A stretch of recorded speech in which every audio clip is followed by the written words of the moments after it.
विधानसभा उपाध्यक्ष विनय कुमार ने शिमला में विधानसभा में हुई भर्तियों को लेकर महत्वपूर्ण बयान दिया।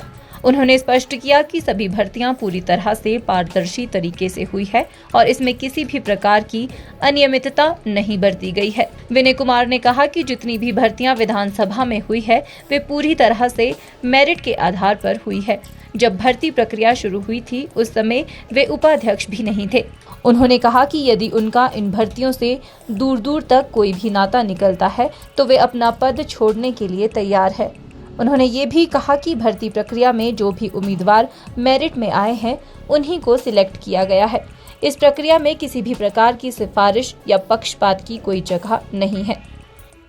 देखिए, जो ये विधानसभा में इंटरव्यू हुए हैं ये बड़े सिस्टम से हुए हैं। हर एक इंटरव्यू जो है वो बड़े ध्यानपूर्वक लिया गया है। और जब ये इंटरव्यू हो रहे थे उस समय मैं इस विधानसभा का डिप्टी स्पीकर नहीं बना था। उसके बाद मैं डिप्टी स्पीकर बना हूँ। तो पहली बात तो ये है कि जितने भी भर्ती हुए उनसे मेरा कोई किसी से भी कोई जान पहचान नहीं, दूर दूर तक कोई रिश्ता नहीं है। और जो ये प्रेस कॉन्फ्रेंस रणधीर शर्मा जी ने और विनय शर्मा जी ने की है वो बिल्कुल निराधार है, कोई तथ्य नहीं है।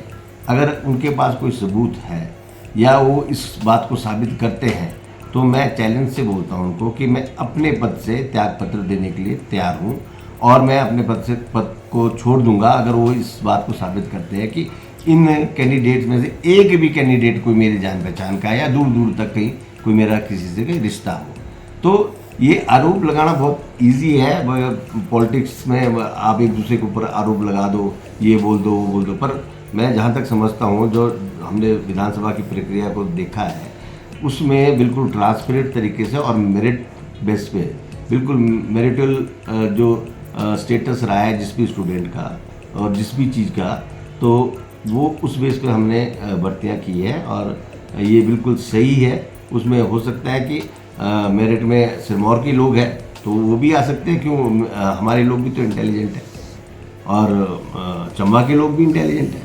तो इसका मतलब ये थोड़ी है कि वो मेरे या स्पीकर साहब के लोग होंगे, इसका मतलब ये नहीं है। तो थोड़ा सोच समझ के बयानबाजी करनी चाहिए और जब आप किसी के ऊपर आरोप लगा रहे हैं तो आप ये देखना चाहिए कि आप किसके ऊपर आरोप लगा रहे हैं। हमने बेशक की है पर हमने बिल्कुल सच्ची राजनीति की है। हम धोखाधड़ी और ये इन चीज़ों में बिल्कुल विश्वास नहीं रखते। तो मेरा आपको यही कहना है कि आप इस तरह की बयानबाजी से बचें। विनय कुमार ने कहा कि उनके परिवार का राजनीति में एक लंबा और ईमानदार इतिहास रहा है। ये उनके परिवार की 9वीं पारी है और वे पिछले 45 सालों से जनता के विश्वास के कारण चुने जाते आ रहे हैं।